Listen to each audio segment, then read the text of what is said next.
What's going on? How you doing, EB?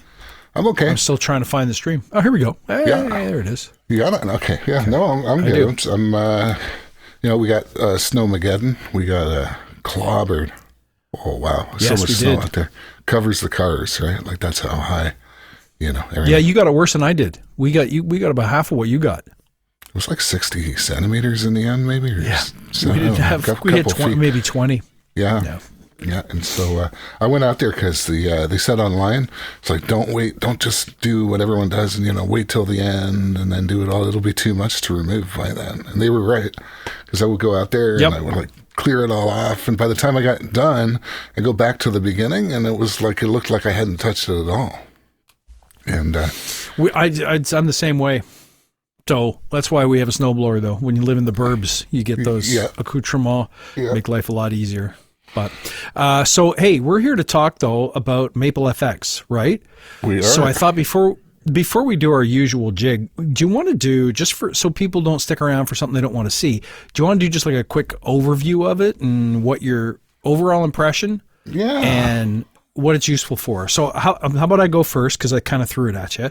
Mm-hmm. But Maple FX is the newest, it's like an effects multiprocessor, almost like a rack of mostly, it's about half modulation or time-based effects and half tone shapers. So it's about 49 pounds right now on sale. Don't forget to get the free trial as always, but here's what I thought. Here are my impressions. It sounds really good, and there's some cool reverbs in there that you'd have a hard time dialing up any other way, maybe. Like there's a really great variety.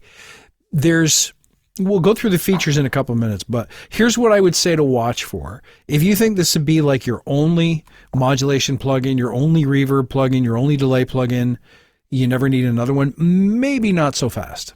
I had a harder time. I don't know if it's designed for a bus. I found it worked really well on a channel by channel basis, but putting it on a bus is challenging. I'll explain why in a couple of minutes. And there's a couple of things that it does that make it kind of like, I couldn't get rid of my regular EQs, like my regular channel EQs or even my delays or choruses. So it's really nice sounding. And if you want a way to set up a mix real quick and just punch in and out some really great sounding curated choruses, delays, and reverbs, this is a great plugin to try for that. If you're thinking you can throw away all your other stuff or never buy another plugin, maybe not. Maybe not. What did you think? Yeah, I thought similar to you in terms of, I put the thing on right away and I'm like, oh yeah, that's the sound. It sounds like old vintage reverb units and chorus units, analog gear. It's very fat and it's very tonal, right? It doesn't sound like like just your average plugin. You turn it on, it's got the saturation built in too, so I'm able to get really good fat sounds. It reminds me of like when we used to have the consoles and we used to have like the lexicon rack on the side and the delay. And it really does have that fatness, which we'll get to with some examples here. But I sort of found the same thing. You gotta search around. There's a lot of different modes. Like you'll drop down. And I'll give an example. Drop down to be like all the different modes for, let's say, the distortion, right? But the delay also has that, and the reverb also has that, and there's also 3 modes on the chorus as well. So a lot of it was when you find something that works. Oh my God, it does. You close your eyes, it gives you that feeling of the real deal. Console, the rack mount, yeah. Mm-hmm. So do you want to get into it, or you got some other stuff you want to cover? No, we should get into it. Just get into it? Let's do it. Okay. So first order of business, if you put this on a strip and it doesn't make any sounds and you're like, is it me or do I not hear anything? You kind of have to punch in and out the All FX On button. There's a big square gray button, top leftish corner, the big one. If you're not getting a sound, make sure it's on the right channel, but toggle that on and off or switch the preset. So that's thing number one. Then make sure that all the different effects you're looking at are actually engaged. So if you look, you see the EQ, the saturator, the chorus, and delay and reverb all have their own on-off button. They also have their own mix button. And if you don't choose a preset, some of them may be set to 0, which means you still won't hear anything. So take a moment to just orient yourself with those. I'm not sure why that feature exists, but there it is. So Do you have some? Do you want to just get into some of the sounds, like listening to some samples? Yeah, let's do that. I had All right. well, I got a whole bunch here. I started off with a synth. Mm. No, actually, you know what? I started off with a distorted bass. Let's see if I can Sure. find that here.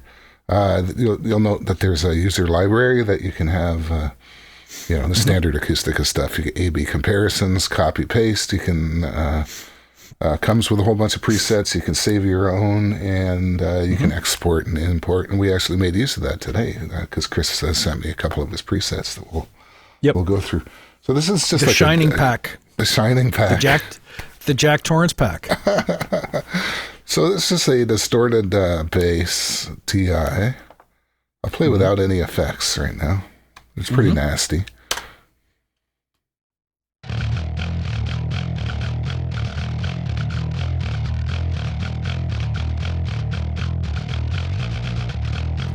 So not bad. Let's put this on and see what I had dialed in here. A bit of chorus, a bit of no delay or reverb, but chorus, EQ, and saturation.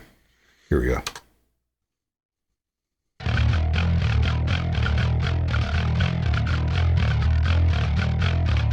Off. On.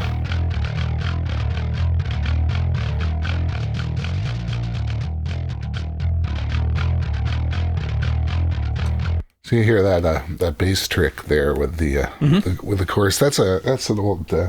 It's like it's on Nevermind. It's kind of an Andy Wallace trick to put some chorus on the bass. So, and basically what I did there, I just picked a nice saturator. That's actually mixed at 100%. It's a really good saturator. It helps you deal with transients for sure in a good way.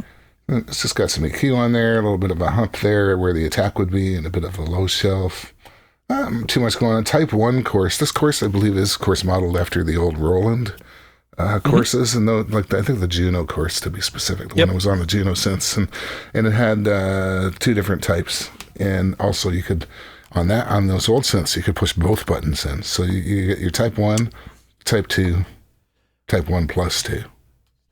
Yeah. And so just notice something interesting about Type 1 plus 2 is that it's a high wobble effect, so it's getting closer to a tremolo or a rotary kind of sound. But also you'll notice that it smooshes the stereo field a bit, almost to the point of sounding a little bit phasey. You'll notice it when you punch it in, that it sucks a little bit of the stereo width or the fullness out of it. And that's by design. That's the way the original worked. Just be prepared for it. Your ears aren't tricking you. It does smush it a bit. Yeah. I mean, as courses are known to do. I wanted to do. Actually, let me go up to the next example, and we can play around with some of the knobs a little more. I've just got 3 oscillator bass note on just like a Moog os 3 os saw bass note. It's here without it. It's already pretty fat without anything, but.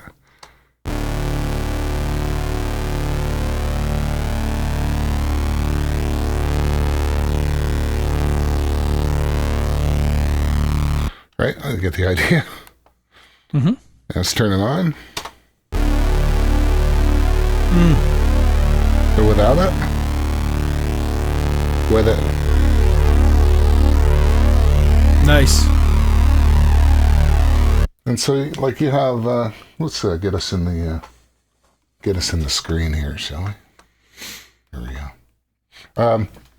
Right, so let's play around with some of because I found that this patch really responds well to the distortions and stuff. So I'm gonna play that note and just like play around with the gain so you can hear what happens here.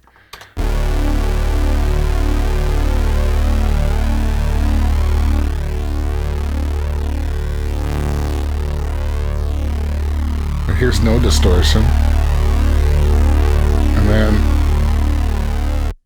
I'm going to pick a different mode here.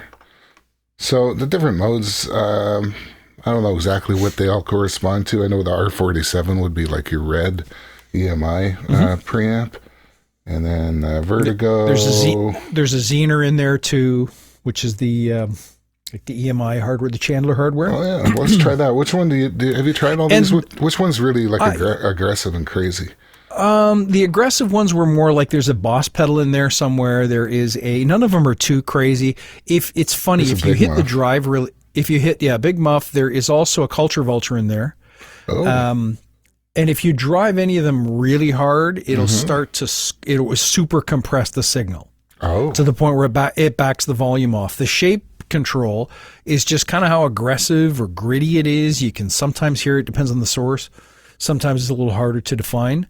And then, of course, the mix control. So like a lot of Acustica stuff, you're choosing a model here and it doesn't have, every set of variations, and you can't tweak the individual, like if you were playing with a culture vulture, you might have the ability to choose whether it's triode or what kind of tube it is. I can't remember. I haven't used one in a while.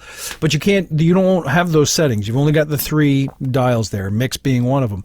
So there's not a lot of flexibility. Just trust that these are fairly well selected, a wide range from pedals all the way up to big saturators, and some of the models I don't even know.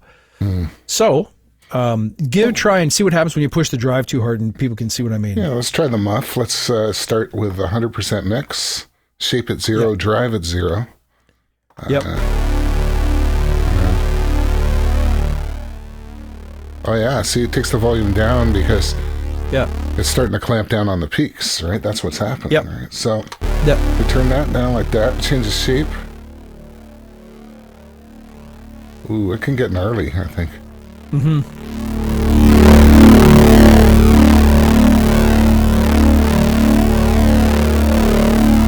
That's kind of crazy. Maybe this isn't the best sound. You know what?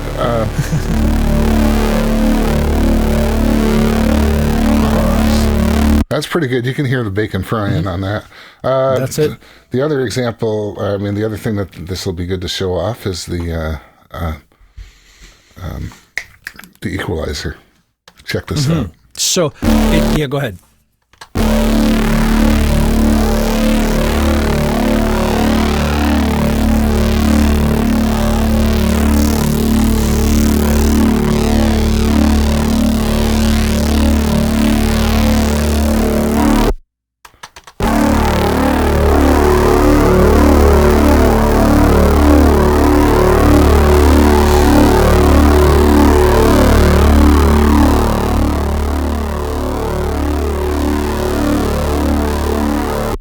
We achieved something truly gross there. That's awesome. So notice about the EQ. Let's talk about the EQ for a sec. Yeah. It's technically a mastering EQ according to the manual. It looks like a graphic when you first lay eyes on it. You can actually move the frequencies. However, you can't see what frequency you're on. You can't change the Q. It may be a proportional Q. I think if you go lower gain, it maybe is not as steep, but I could be wrong about that. What you will notice is that, for example, look at the second to right band. I think it's called high, is either high peak or high shelf, maybe? HS? HF. That it's, yeah. So notice you can drag the center frequency in one direction, but not the other direction. So try dragging it to the right, but you can't move all of them all the way around. I think you've grabbed. Oh, okay. I grabbed that because I did run into a problem there. I grabbed the wrong one and it wasn't moving. So let's try with this. See what happens. Yeah, that's what I was after. All right, here we go. Let's just sweep this through.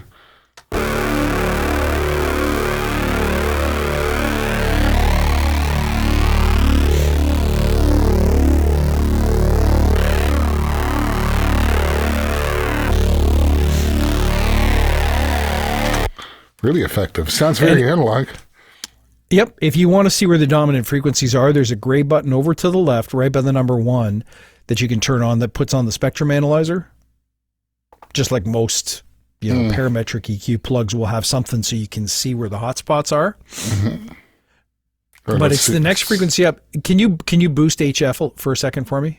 Yeah. The HF frequency. Also, by the way, if you click on any of the controls or on the dot here, if you hold Control down on Windows and click it, that just sets it back to 0. That's a fast way to get. I was wondering because it wouldn't let me. Yeah. So maybe on the Mac it'd be the option or whatever, the command key or whatever. But so what did we want to do? I'm going to flatten out EQ. I just wanted to demonstrate. Grab the HF slider, put all the way up. Now try dragging that one left and right. I think that's the one that won't go. Oh, I see. Yeah, no, it won't. Right? It actually went up a bit. It went upwards. It goes up, but it doesn't go down. It doesn't go down, so no. Maybe it's meant to be a high peak, or it's not really a shelf, is it? No, so, it's definitely a bell. I'm guessing it doesn't want you to move that thing down too low and overlap with other frequencies. I don't know. But anyway, despite the fact this is the only module of the 5 that has no model. You don't choose an EQ model here. You just get what you get. Yeah. That said, I couldn't make this sound bad. And anytime I wanted it to do something, I could get it to do it, even though it's not surgical. So, if you're trying to carve out 60 hertz or something because you have some buzz in your cans, it won't do that for you, but it'll do just about everything else. So, in the end, when we look at some more samples, you'll see it can be quite dramatic. Yeah, it's the sound is what does it for me. It sounds very analog when I'm sweeping through. The distortion, I mean, I had a lot. We'll get to some guitars later. I had a lot of fun with that distortion section. Yeah, me too. Me too. Yeah, that saw sound, that patch, the synth patch, very good at being able to tell how the filters sound. Anyway, so let's go on to another synth patch. This is just a basic poly synth patch. We'll get going here. There we go. Let's load it up.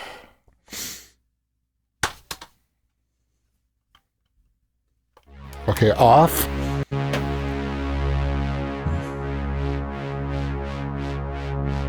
On.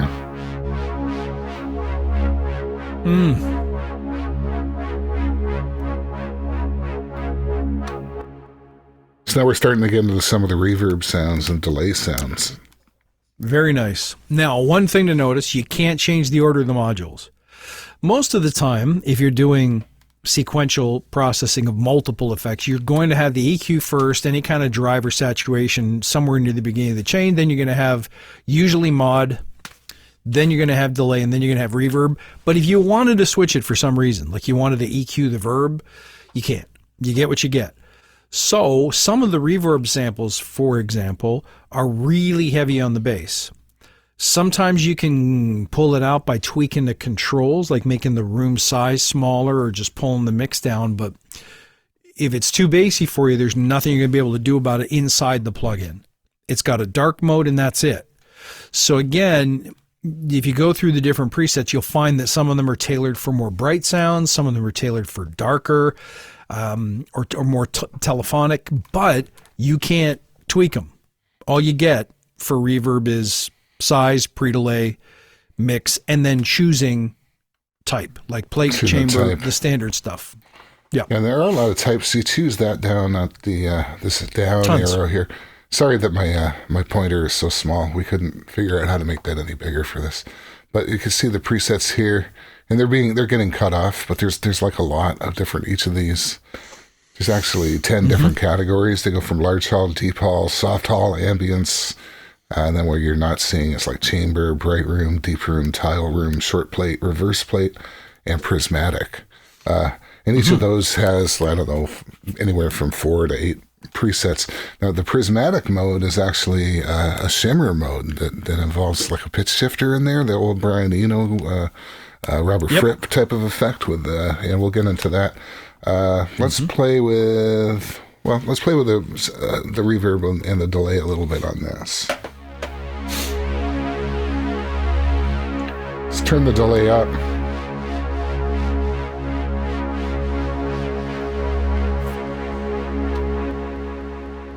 Because some of these delays will respond the way, like in real time, the way that a tape delay would.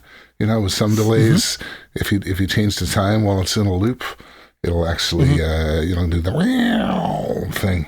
And some delays won't. The different modes act differently on here. I think I found some modes that can do that. I don't know if this is one of them.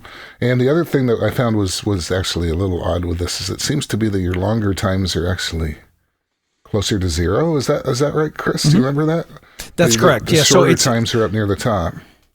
It's a subdivision time control, not a strictly millisecond time control. So you also can choose the interval, if you like, of the thing. So you can choose whether it's a single, basically quarter note, a dotted note. Then they have triplets, septuplets or something.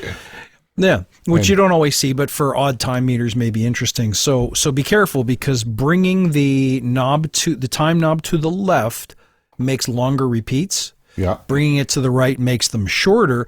And if you have a subdivision chosen in the, where that musical note is there, it'll make them shorter still.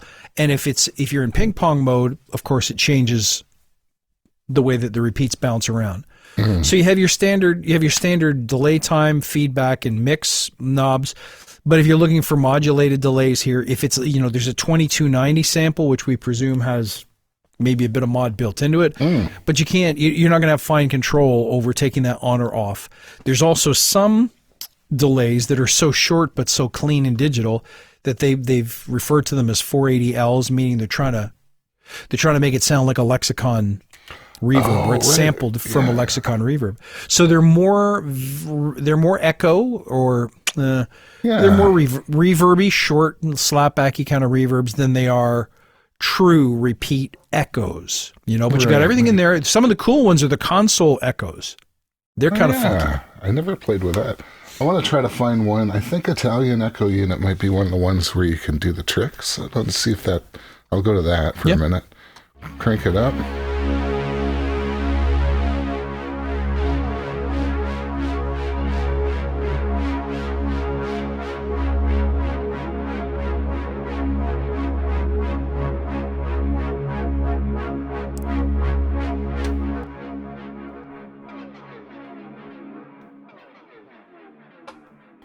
Yeah, let's see. Try another tape one. This E-plex. Yeah, it's like an Echoplex, I would assume. Mm-hmm. Yep.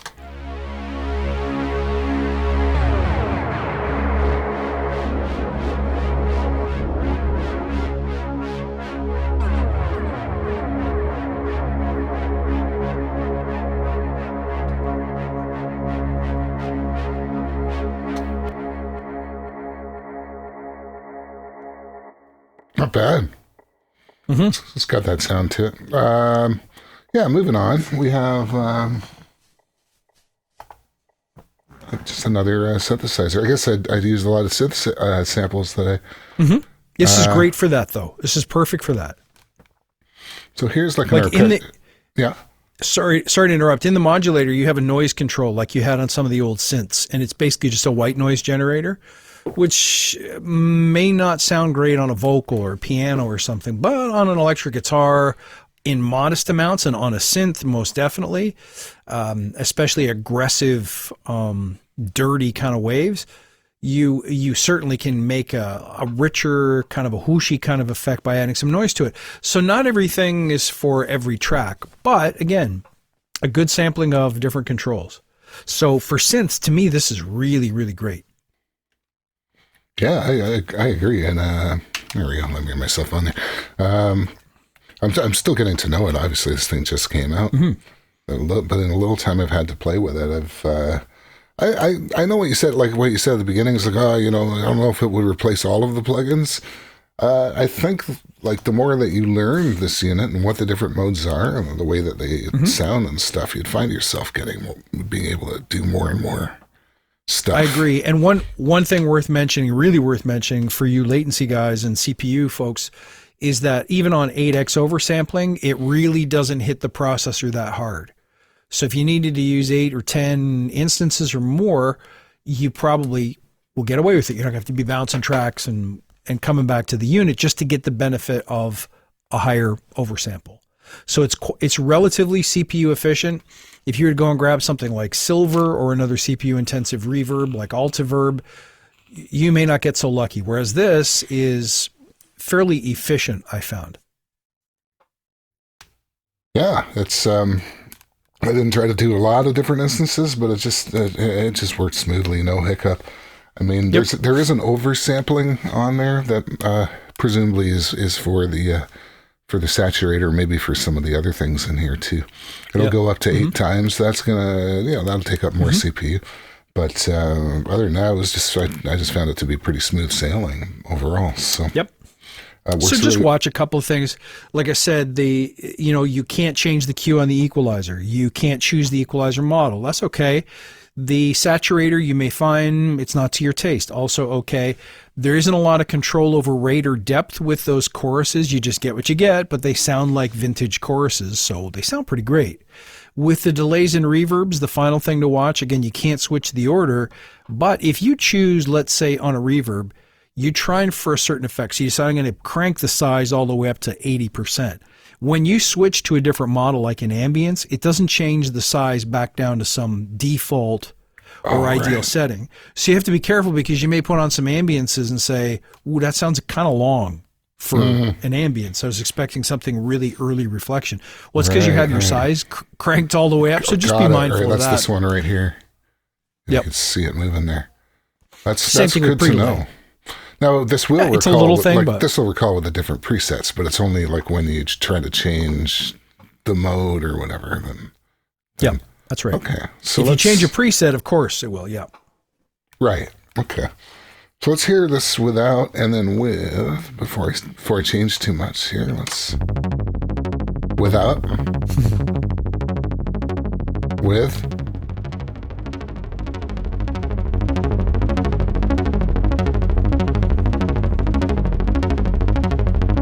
without,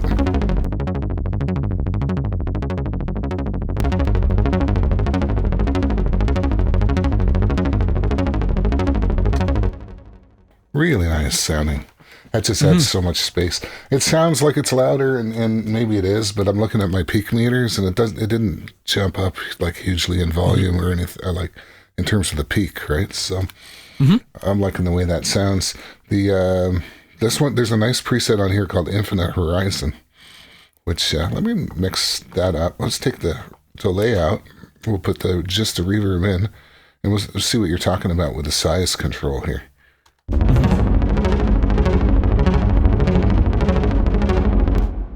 If this is an turn the delay off. Just turn the delay off for a sec so that we're not confusing the. I'll turn it off. Yeah. Here.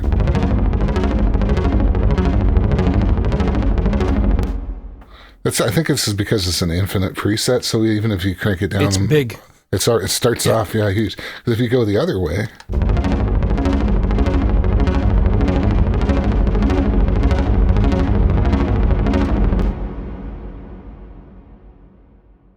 Nice long tail. Nice long tail. Nice big sound, Let's see if I've got a beat. Got a couple guitar things, but I see that you've sent me some guitars, so we'll go with those for the guitars. I do have a beatbox. And I had fun with this, with the beatbox here. Let's just play without, just straight up.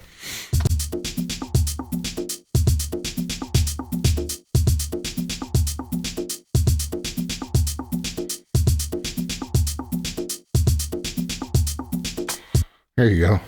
Dancing on the ceiling. All right. Here's with it.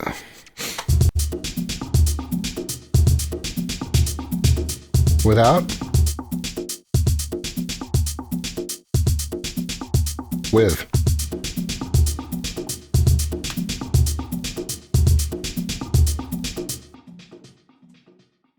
So it's actually got a bit of delay going on in there, you can hear. And it's got...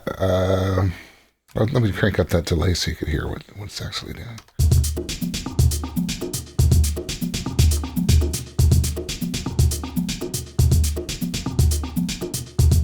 It's set to ping pong mode, so if I take that off,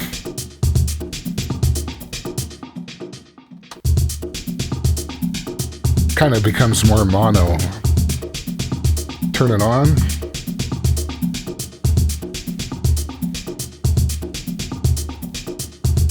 We'll take that down a bit. Here's what the reverb's doing. The reverb's backwards space, and my idea was to try and get like that RMX non-lin thing, which I'm not sure it's doing that, but let's hear that with and without the reverb. Without.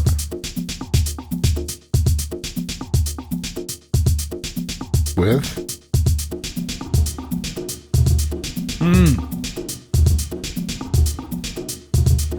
Now you'll notice also that I have the dark switch on there, which does take out a lot of top end. Let's hear without it. Yep.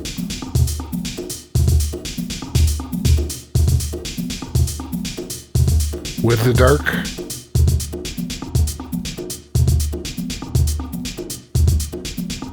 So it's kind of like you've got your low pass filter kind of built in right Yep. there. I'm not sure what the plugin actually does, if it's doing that or if it's loading a new preset or I don't know, but it just sounds like it's taking up top end, which is really helpful, especially on drums. Yep. You know, I would imagine on vocals too, so it's not picking up the sibilance as much. I like how the it looks like an old lexicon rack, right? Like your old PCM 90 or yeah, it looks like that. It feels like that. Every time I see those colors and that kind of vibe, I'm like, yeah, I just want to use 80s, that. 90s lexicon. I just like the way it looks, right? I agree. And if it looks good, yeah, it sounds good. If it looks good, it sounds good. That's the new rule. If it looks good, it sounds good. I'll get another example here. Oh, yeah, saxophone. Oh, nice. Let's try that. Without should just be very boring and flat, just like a note or a couple notes. Here we go.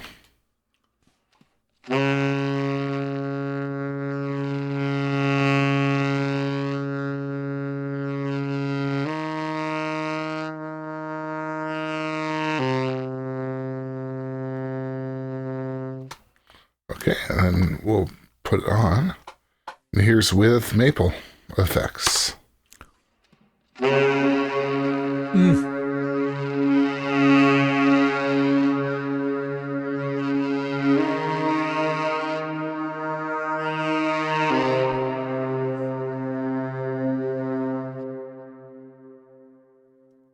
hear that tail? It doesn't. Very it sounds nice, like the old digital boxes. It doesn't sound like the kind of plug-in thing, which is like kind of more in your face. It has that relaxed kind of wide.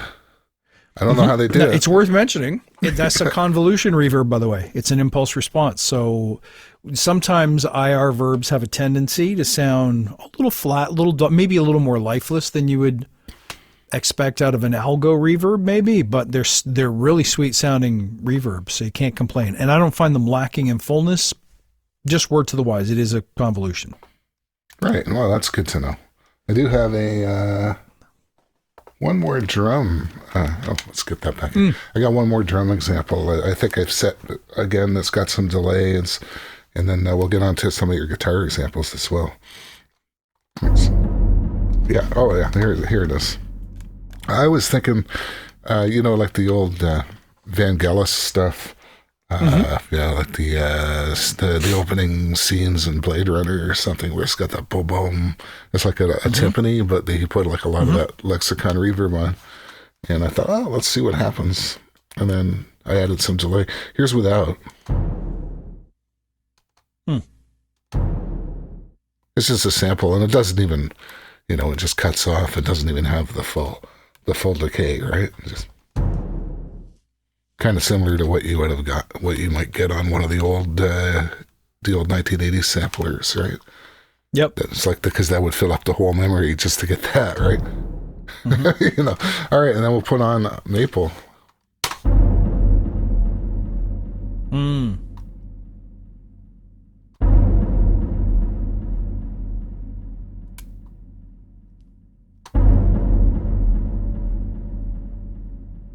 So you could hear how not only is it vintage, but you're adding like a lot of size.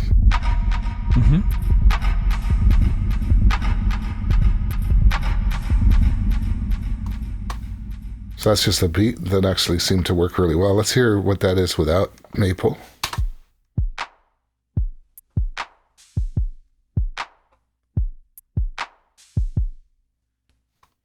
And with.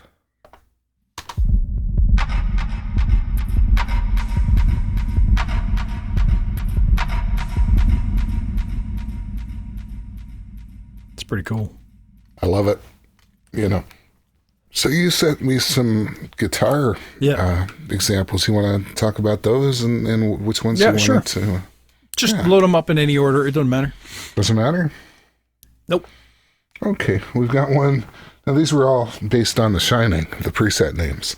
No, just the preset names. Not because they don't resemble a moment in the film. It's just trying to be funny. So we have the Mixercist Shining pack for Maple. Actually, speaking of, there we go. See that? You got your name on there now. Which one? Oh, just the bottom. I shouldn't have taken a nap. The lower thirds. The name tag. I just put that on there for you. Oh yeah. Mm-hmm. Yeah. Let's go to here, and here's your preset for "Give Me the Bat." Let's hear it without first, and then with. Mm-hmm. Mm-hmm.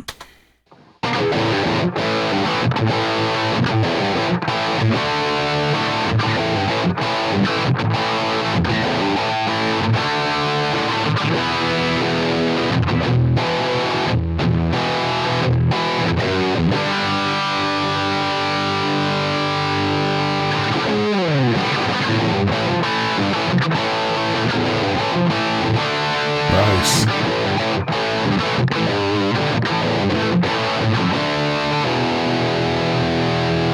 All right, and let's hear with.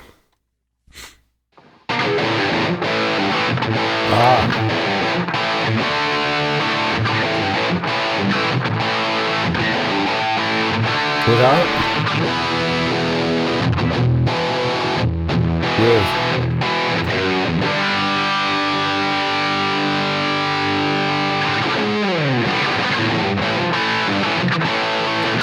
Love it. So that's just a driven. That's a like a Marshall sound with what we used on the plug-in. There is some pretty aggressive EQ, just to show you that even the pushing any of the bands all the way to the top doesn't wreck the sound. In fact, that's more mix ready than the original sound, which needed a ton of cleaning up in the bottom end and deserved a little bit of mids pushed up a little bit, so you can really have it cut through a mix. Then the reverb is a short tiled room, which tiled rooms are great for rhythm guitar parts because there isn't a whole lot of lengthy tail or chirpy delays muddying it up. I find usually on guitar, EQ is your number one tool, and then a good reverb or good delay or a little bit of both. There's no chorus on there. There's no saturator on there, just straight ahead guitar tone with some simple stuff that you would do to make that fit nicely into a mix, give it a sense of space, and that's it. No sense going crazy. So you can see the different settings there, right? The EQ is very, very heavy in the middle. You can see the curve on both the graph and also the graphic controls. You can see we're pulling back in the mids, pulling back in the highs because there's no info that high anyway for electric guitar. And then the saturator's off, the chorus is off, delay is on. I can't see what it's set to. Can you? Vintage flanger doubler. There you go. So it does have a little triplets bit too. It's set for the triplets. Yep. So it's pretty quick sounding, but then the time is turned a fair ways. Which way is it? To the right? Yeah, 58. I think it is. Yeah, 58. Like so that's going to be a fairly quick. Yeah, it's going to be a fairly quick, washy kind of delay. You won't hear a lot of solid repeats there. The feedback is set. I always like my feedback between 15 and 30% somewhere. Yeah. So it's not repeating too much, and then it's about 40% mix, and then the reverb's the tiled room. Something to note: if you're putting this plug-in, someone in the feed just asked, do you have to duplicate a track before you put this on? Nope, it's got wet-dry controls. The only problem is, when I mix, usually I send a bunch of things to a chorus, I send a bunch of things to a delay, and a bunch of things to a reverb. I don't like having 7 different reverbs or different delay repeats unless it's really called for, which means I do most of my mixing with the send and return faders. Do you see what I'm saying? If there's too much reverb, I just pull it back. But the reverb is separate from the delay. If you want to do that here, let's say you put this plug-in on a bus, now you're using these tiny, tiny mix knobs to fidget with the balance between mod and delay or delay and reverb. So it's kind of a counterintuitive mixing workflow in a sense. Right. No different than if you had a pedal board If you have a pedal board going through a loop, it's the exact same thing. You have to have, something's got to be, you can't set anything to 100 or there's no direct signal if you are putting the pedal board between preamp and the power amp section. But if it's in a loop, you can just mix the whole loop in or out. There's no master mix control here. Right. So you are doing a little bit of fidgeting with each of the mix knobs. Like just the individual modules that have the wet dry mix. But I think, and maybe I got this right. Like if you wanted to set this thing up so like you're doing your mix and you just wanted to have a reverb send, a delay send, a chorus send. For that, I mean, if you wanted to keep that all totally separate, it's like, here's the drum, I only want the reverb on this, and here's the guitar, I only want the delay on that, then you would need separate instances. So what you would do in that case is you'd set up the first, this would be like effects returns, right? And sends and returns. So you'd set up 3 sends and then 3 return channels. Then this plugin would be on each of those channels. So the first channel would have the reverb turned off, the chorus turned off, only the delay or whatever. The other one would be only reverb. The other one would be only chorus. So you would need to have 3 instances to do it that way. That's right. If you decide that this is your main multi-effects processor. Yeah. Yeah, and I didn't try doing that, and I probably should have tried doing that because I don't think it takes up that much CPU, so it's probably not an issue, especially if you're only using the one oversampling. Plugin. Yeah. Mm-hmm. So let's go to another example here. We've got one called, the Overlook. That's easy. And it was great. These presets worked really well. The way I did it was Chris sent me the presets that he had exported. And actually, I guess while we're here, I could show them that for a second here. You can go down here and there's like an open preset browser.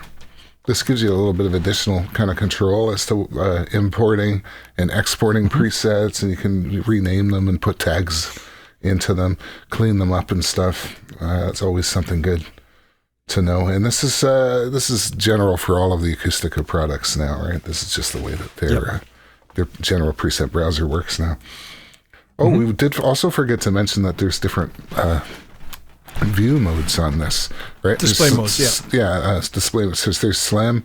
It's still the same plugin. It's just how much do you want to see, right, on your graphical interface.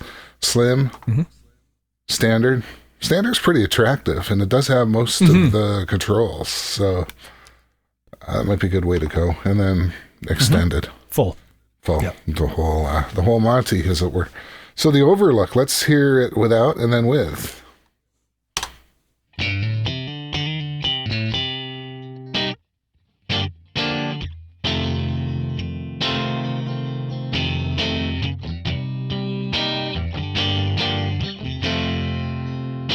Want to bring it in?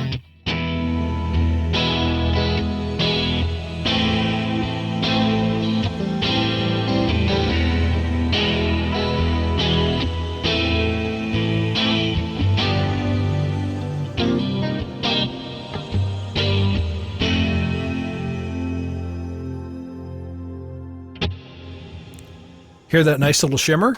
Love it. Isn't that great? It really sounds great. So here's what I want. So for this one, the more of this is a Fender Strat into like a Fender, basically a Fender amp sim. And so it's going to be very trebly. So you see that I brought up a lot of the lower end to it. This kind of stands on its own. This may not be buried in a mix. This could be a solo instrument, but if so, I need to take up a little more space in the bottom end than it originally did, so I boosted some of the lower frequencies. It's a shimmer reverb, one of the, does that say something about gravity? Graviton.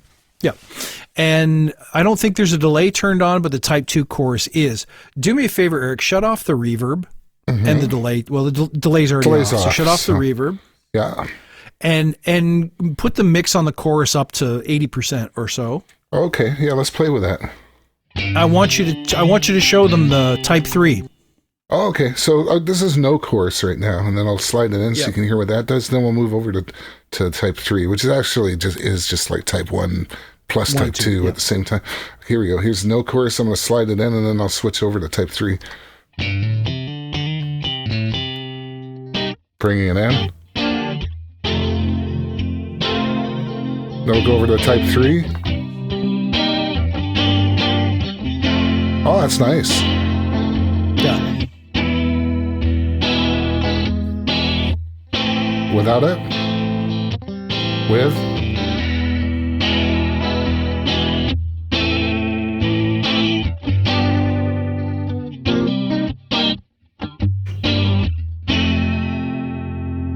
Almost like a Leslie speaker, but the fast, the fast one. Yep, or a tremolo setting on a chorus. Yeah. Love that. And of course, you got the Zener distortion, which we should probably play with a little bit while we're here, right? Let's give it a bit. Sure.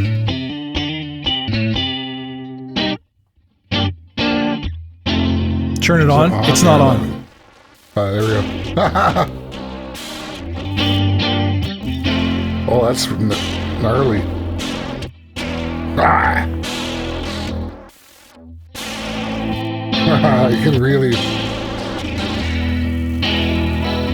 really mess with it.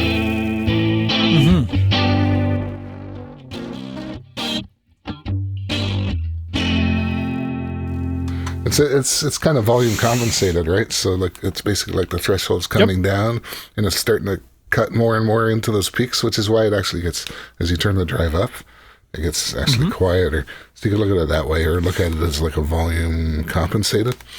Doesn't sound quite as satisfying as when it's not compensated. And you go like, that's right. but it's all there. And that, of course, would probably even sound better with some oversampling on it. Now, you do have another example. Was there anything on this example that you wanted to do? No, if you go to the last sample, this one's more of a distorted Fender, almost like a Fender Tweedy sound. I think it's still with a Strat, but probably not in an out of phase position. It might be in, I can't remember if it's a bridge pickup or if it's the neck, but go grab it. I think it was good. That's it. Tony doesn't want to talk. Tony doesn't want to talk. Danny's not here, Mrs. Torrance. That's all right. Yeah. Do you want to hear without and then with, right? Let's go without, and then I'll bring it in. Yep.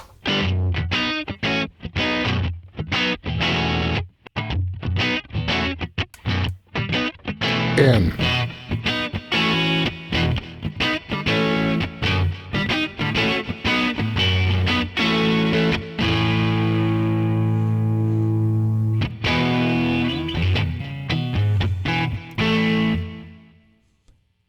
Oh, that's beauty. So on this one, again, just to compensate for the thinness of the Strat, the bottom's boosted, but the top is boosted as well to make sure that the picking, the articulation comes through, because that, that Fender wood always sounds so nice in the top end. This one uses the Culture Vulture again. The drive is set to a relatively, it's probably 55%, but the mix is pulled down so that it doesn't ruin the tone, if that makes sense. So there is some of the, the saturation going on. It's just not overpowering or really wrecking the tone. Same thing with the chorus. I want a little chorus in there, but I didn't want a lot of movement. So type 1 isn't very wobbly, and it's so low in the mix. It's probably 10%, or what's it say, 15? Yeah, like again, I can't read it. Chorus, yeah, 15. Yep. And then again, I have a nice delay, which you could audibly hear. So this mix, you wouldn't want it too busy, but it gives it a great sense of space. And then I forget what kind of reverb I chose there. I don't know if you can choose the down arrow just below the LCD display. We can maybe figure out which one I picked. It's going to get cut off, but it does say spacious. What is it? Spacious PR. Let's see. I'll go hunting for it. Large hall. Nope. Which one would it be? There should be a check mark beside the one that you... Should be. Oh, there we go. It's an ambience. It's called spacious. Ambience. There you go. Spacious presence. Yeah, sorry about that getting cut off, but yeah. That's okay. What's the size set to? 20. No pre-delay. Yeah, 20. The size is set to 20. So it's modest, but the mix is just below half. So it gives it a nice sense of room and a really great stereo field. And I thought that was a nice sounding one for that kind of guitar riff, if you like. So you have lots of different, you think about the 3 samples that we heard just in the guitar alone, or Eric's beatboxes and drum samples. You can do an awful lot in terms of effects. It almost has an otherworldly feel to it, but it has a nice vintage feel, and everything in there is super functional. I'm not a big saturator nut, so I don't know how often I'll use that saturator, but the EQ is nice, and all the time-based delay effects are really great too. So aside from the lack of, like I said, you have to mix internally with all the different mix knobs, so it can be a bit of back and forth when you're trying to get the sound just right. You also may find some of the reverbs are a little too dark, but you can't you can't low pass filter it without affecting everything else in the plug-in chain, so you just got to pick a different preset. Don't forget that as you switch between models, it doesn't change your control settings to the best setting for that model. You're going to have to play with it and use your ears, really. Same thing with the EQ.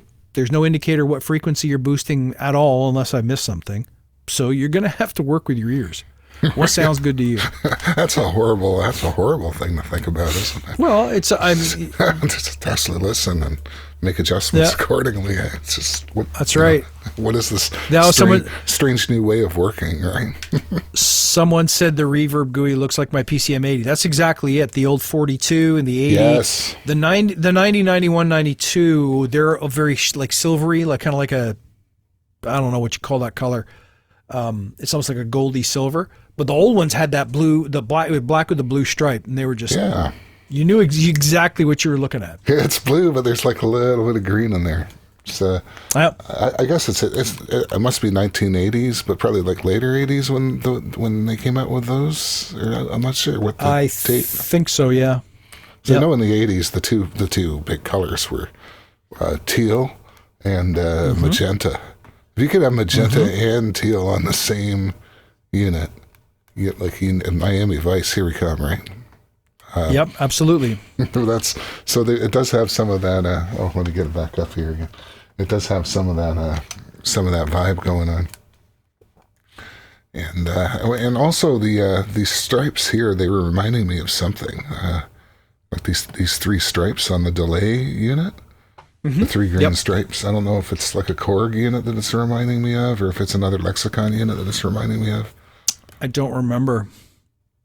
It's very cool. The sliders, they really thought through. It's like you said, Chris. It's got they're all functional. Every knob, it's very quick to reach. When you have it in this mode in the extended view, when you have it in extended view, it's like it's all a little longer, a little shorter, a little brighter. Oh, needs some bass. Oh, too much sizzle. I love the way it took the sizzle out of that one guitar tone, that first example, by the way. You never mentioned it at the time. Yep. Just locked it right in and made those mids go forward. What else about this? We're probably missing a whole bunch because we didn't really go through every control. We went through most of the controls. We didn't show them the spectrum analyzer, no big deal. We didn't really talk about the bias control in the chorus or the shape. We talked briefly about the shape in the saturator. Let's turn everything else we totally talked about. Let's turn on the spectrum analyzer. Sure. And maybe play with the chorus a little bit, like where you're talking about the bias of, because I'm not actually sure. You're going to have to explain what that does. But let's play the example. Well, according to the manual, it changes the center of the, what was it? It changes the center of the, was it the oscillation? Not the center frequency. While you're playing, I'm going to pull up the manual and I'll read it to you. Well, I've turned on this one, which I think is supposed to be the spectrum analyzer. Yeah. All right, so off. That's good to know. Yep. So let's mix a lot of the chorus in. Bias.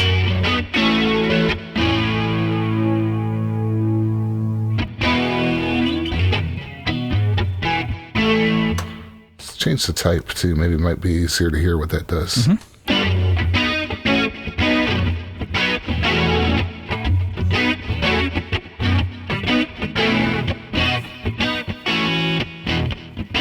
Let's try both.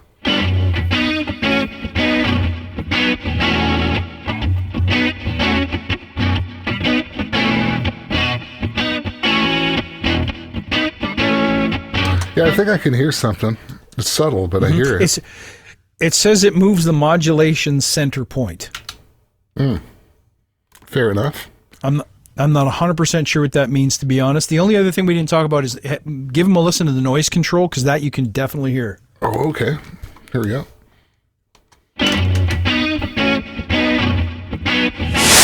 Oh, sorry, people. Yeah. That's a lot. Sorry, YouTube.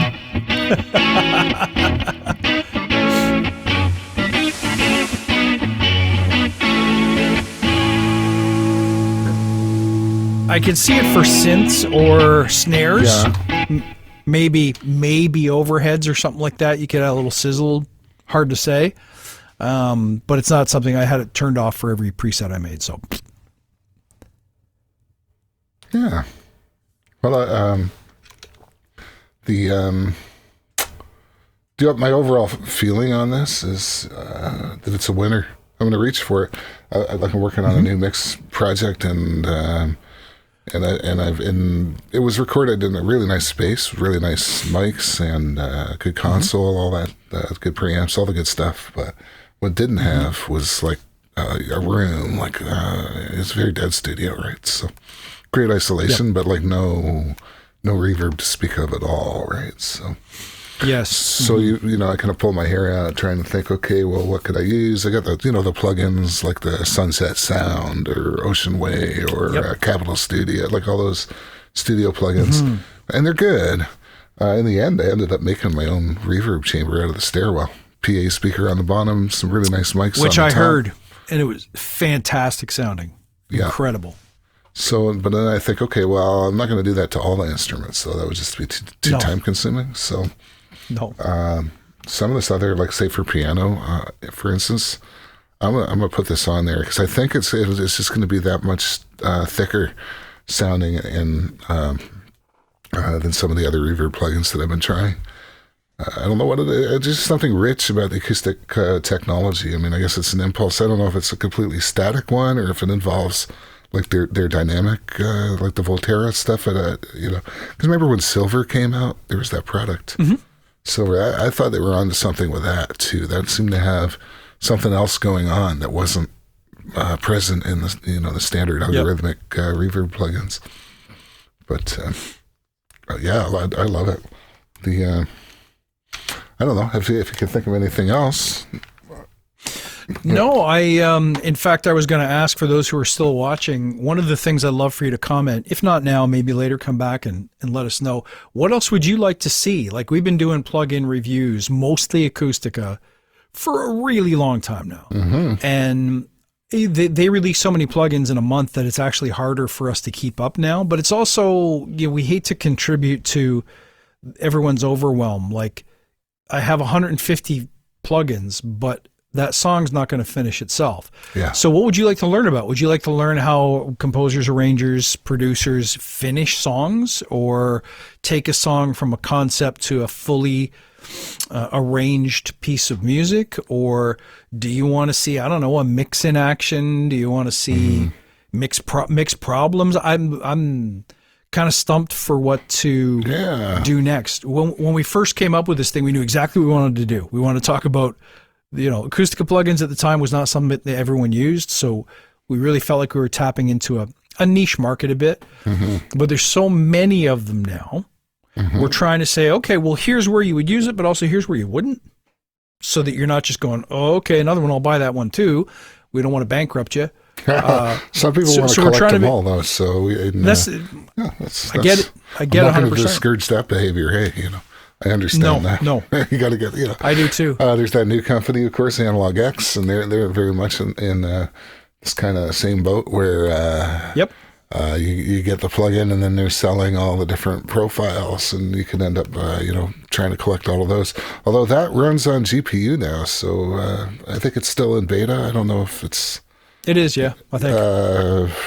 But I mean, you can find their Discord, hop on their Discord, I think, and probably get yourself running with that beta. It works beautifully on the video card that I have now. I think they fixed NAC too. That was a little hiccup there where I put the new video card in, and it's like I can run. I don't know.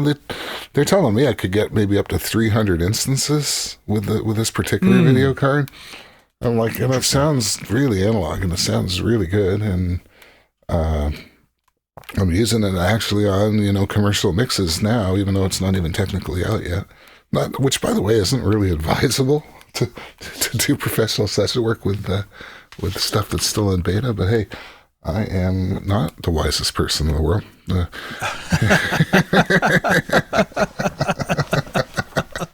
That's funny.